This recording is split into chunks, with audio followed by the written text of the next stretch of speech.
Hello dear students, आज की class में हम बात करेंगे कक्षा 10 प्रश्नावली 1 वास्तविक संख्याएं रियल नंबर्स। आज की क्लास में हम इस चैप्टर के कुछ बेसिक पढ़ेंगे। नंबर 1 पर है प्राकृत संख्याएं नेचुरल नंबर्स। वे संख्याएं जो 1 से लेकर अनंत तक चलती है प्राकृत संख्याएं कहलाती है। नंबर 2 पर है पूर्ण संख्याएं होल नंबर्स। वे संख्याएं जो 0 से लेकर अनंत तक चलती है पूर्ण संख्याएं कहलाती है। नंबर 3 पर है पूर्णांक इंटीजर्स। वे संख्याएं जो माइनस अनंत से लेकर प्लस अनंत तक चलती है पूर्णांक कहलाती है। पूर्णांक में 0 के लेफ्ट साइड ऋणात्मक पूर्णांक और 0 के राइट साइड धनात्मक पूर्णांक होते हैं। नंबर 4 पर है सम संख्याएं इवन नंबर्स। वे संख्याएं जो 2 से पूर्णतः विभाजित हो अर्थात जिनमें 2 का पूरा पूरा भाग जाता हो सम संख्याएं कहलाती है। जैसे 0, 2, 4, 6 और ये अनंत तक चलती है। नंबर 5 पर है विषम संख्याएं ओड नंबर्स।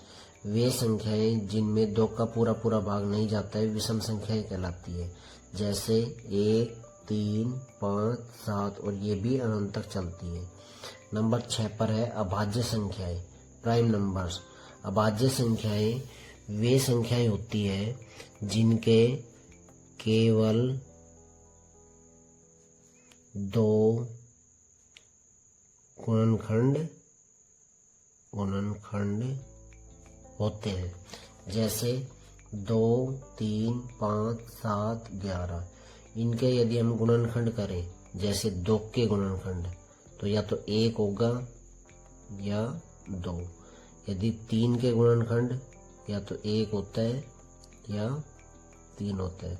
अर्थात जितनी भी अभाज्य संख्याएं होती है उनके यदि हम गुणनखंड करें तो या तो 1 होगा या वो संख्या स्वयं होगी।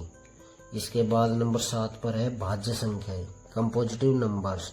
भाज्य संख्याएं वे संख्याएं होती है जिनके 3 या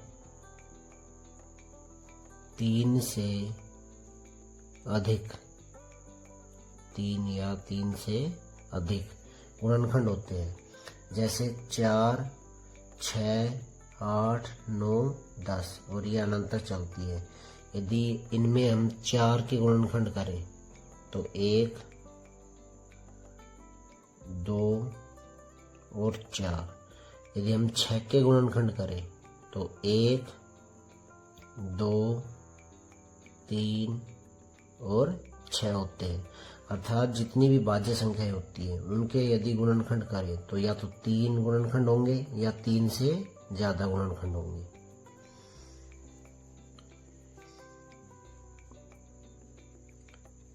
नेक्स्ट है नोट।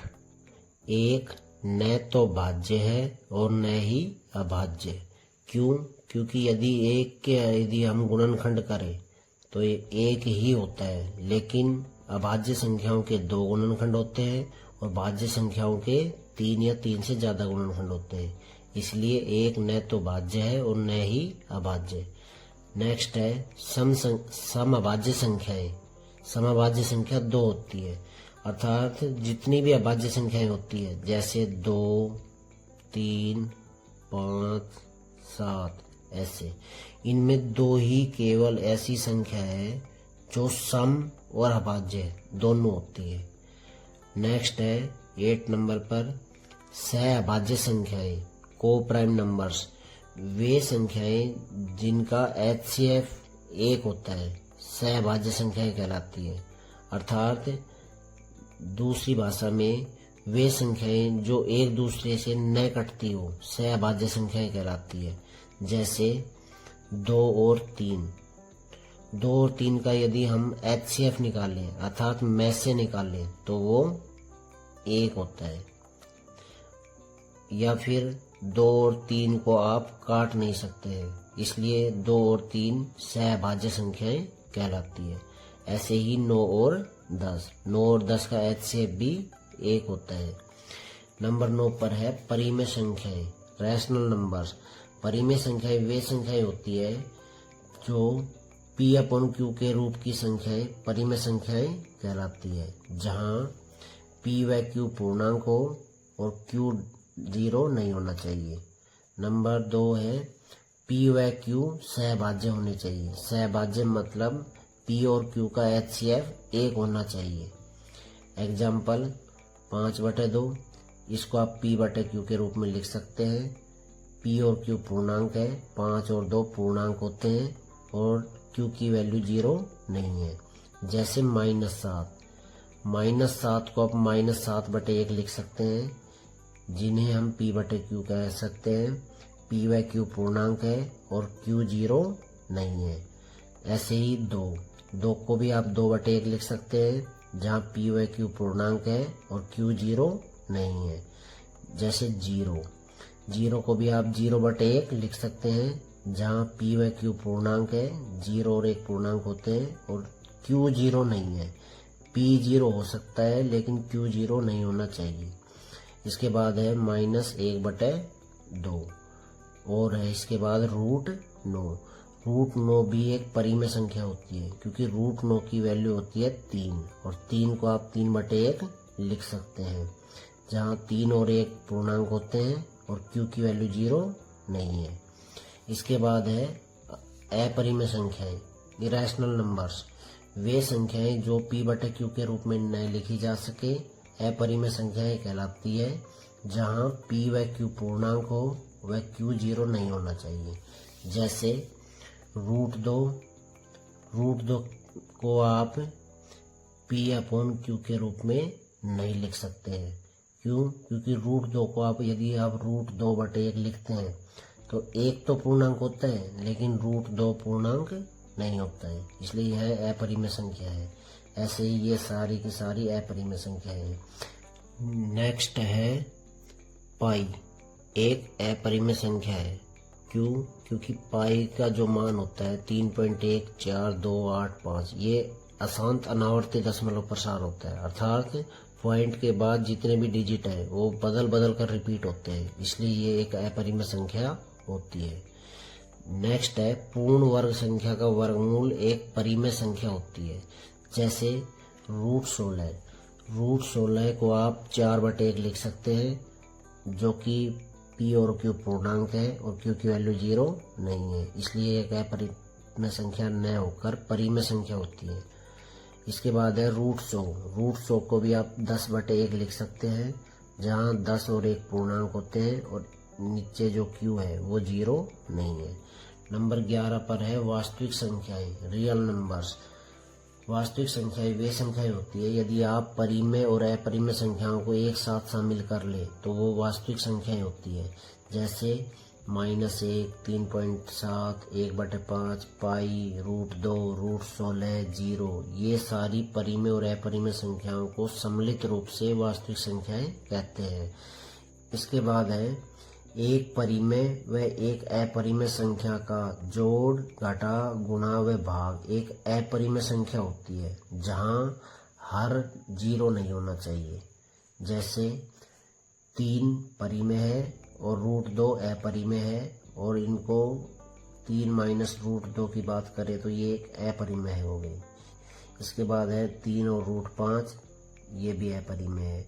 2/√3 ये भी अपरिमेय है। नेक्स्ट है अंकगणित की आधारभूत प्रमेय, अर्थात अभाज्य गुणनखंड विधि। प्रत्येक भाज्य संख्याओं को अभाज्य संख्याओं के गुणनफल के रूप में लिख सकते हैं, अर्थात जितनी भी भाज्य संख्याएं होती है, जैसे 6 के यदि हम अभाज्य गुणनखंड करते हैं 2 तिया 6, 3 एकम 3, 6 भाज्य संख्या होती है और आप इसको 2 गुणा 3 लिख सकते हैं, जहाँ 2 और 3 अभाज्य संख्याएं होती है। आपने 6 भाज्य संख्या थी, इसको 2 अभाज्य संख्याओं के गुणा के रूप में लिख दिया। यही है अंकगणित की आधारभूत प्रमेय। और यह गुणनफल अद्वितीय होता है। अद्वितीय मतलब यदि 6 के आपने अभाज्य गुणनखंड किए हैं जो कि 2 गुणा 3 आए हैं, तो जो ये 2 गुणा 3 अभाज्य गुणनखंड है ये सिर्फ 6 के ही अभाज्य गुणनखंड है। आप 2 गुणा 3 को किसी दूसरी संख्या के अभाज्य गुणनखंड नहीं कह सकते। इसी का मतलब है यह गुणनफल अद्वितीय होता है। जैसे 20 के अभाज्य गुणनखंड 2 गुणा 2 गुणा 5 होते हैं, या फिर 2 की घात 2 गुणा 5 की घात 1 होते हैं। नेक्स्ट है लेस से अर्थात एलसीएम व मेस से अर्थात एचसीएफ। एलसीएम में प्रत्येक अभाज्य गुणनखंड की अधिकतम घातों का गुणनफल किया जाता है और एचसीएफ में प्रत्येक उभयनिष्ठ अभाज्य गुणनखंड की न्यूनतम घातों का गुणनफल किया जाता है। जैसे एग्जाम्पल के लिए 12 और 18।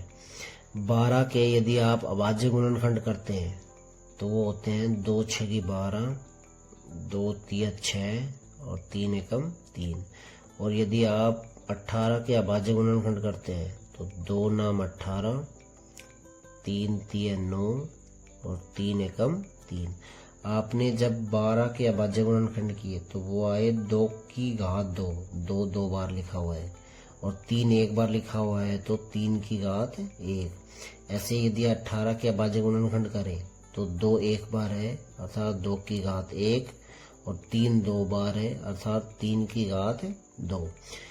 यदि अब हमें इसका एलसीएम और एचसीएफ निकालना है तो एलसीएम और एचसीएफ। एलसीएम का मतलब होता है प्रत्येक अभाज्य गुणनखंड, मतलब जितने भी अभाज्य गुणनखंड है उनकी अधिकतम घात का गुणनफल करना है।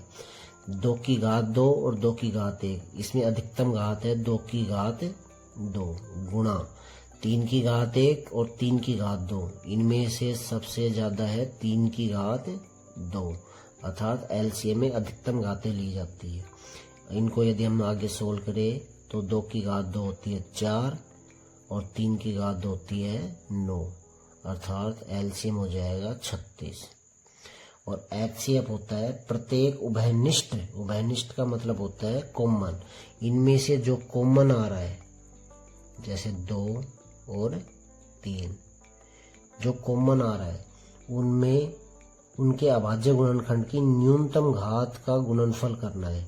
2 की घात 1 और 2 की घात 2, इसमें से न्यूनतम घात है 2 की घात 1 अर्थात कम घात, गुणा 3 की घात 1 और 3 की घात 2, इनमें से सबसे कम घात है 3 की घात 1। इसको यदि हम सोल्व करते हैं तो वो आएगा 2 गुणा 3 अर्थात एचसीएफ हो जाएगा 6। एलसीएम और एचसीएफ में संबंध होता है एलसीएम गुणा एचसीएफ बराबर ए इंटू बी।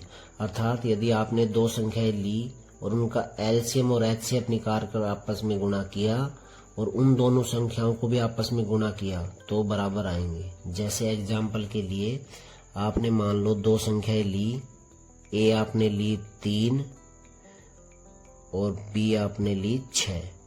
यदि आप 3 के अभाज्य गुणनखंड करते हैं तो ये आएंगे 3 गुणा 1 और यदि आप 6 के अभाज्य गुणनखंड करते हैं तो वो आएगा 2 3 6 और 3 एकम 3 अर्थात आपने 3 के अभाज्य गुणनखंड किए तो वो आया 3 और यदि आपने 6 के अभाज्य गुणनखंड किए तो वो आया 2 गुणा 3। 3 को आप 3 की घात 1 और 2 को आप 2 की घात 1, 3 को आप 3 की घात 1 लिख सकते हैं। यदि आप इसका एचसीएफ निकाल लेंगे, एचसीएफ का मतलब होता है सबसे कम घात उभयनिष्ठ, सबसे कम घात लेनी है जो उभयनिष्ठ अभाज्य गुणनखंड है। जैसे 3 की घात 1 अर्थात एचसीएफ आ जाएगा 3। और एलसीएम होता है प्रत्येक अभाज्य गुणनखंड की अधिकतम घात, जैसे 3 की अधिकतम घात 1 है गुणा 2 की भी अधिकतम घात 1 है अर्थात ये आ जाएगा 3 गुणा 2 मतलब 6। आपने एलसीएम और एचसीएफ निकाल लिया।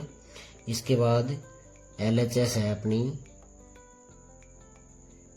एलसीएम गुणा एचसीएफ, एलसीएम गुणा एचसीएफ। एलसीएम की वैल्यू है 6 और एचसीएफ की वैल्यू है 3। 6 गुणा 3 होता है 18। इसके बाद आरएचएस है ए गुणा बी। ए और बी वे संख्याएं हैं जो हमने स्टार्टिंग में ली थी, जैसे 3 और 6। तो आप करोगे 3 गुणा 6, ये भी कितना होता है 18। एलएचएस और आरएचएस आपस में बराबर है अर्थात अपना संबंध सही है। इसके बाद नेक्स्ट है यदि 2 संख्याएं समान है तो एलसीएम बराबर एचसीएफ होता है। जैसे आपने दो संख्याएं ली सेम, इनका यदि आप एलसीएम निकाल लेंगे तो 3 आएगा और एचसीएफ निकालेंगे तो भी 3 आएगा। ये 2025 के बोर्ड एग्जाम में आया हुआ क्वेश्चन है। यदि दो संख्याएं समान है तो एलसीएम और एचसीएफ बराबर होता है।